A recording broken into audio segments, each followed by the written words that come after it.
Ito po ang Smart 6 Fit 1 Head B ng CPD2 sa Uyo. Ito naman po ang print. At ito naman po ang capping. Head clean.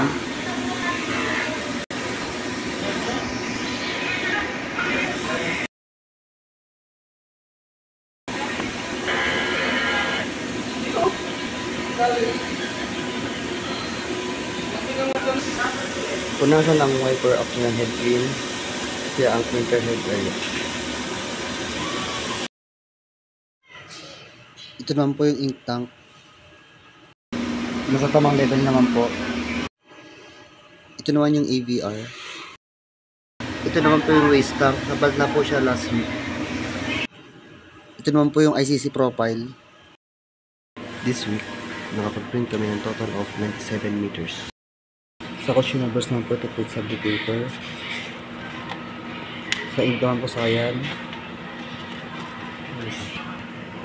Magenta, yellow, black. Ito naman po yung inventory sa Vivid Ink, sa Papi Jet Ink.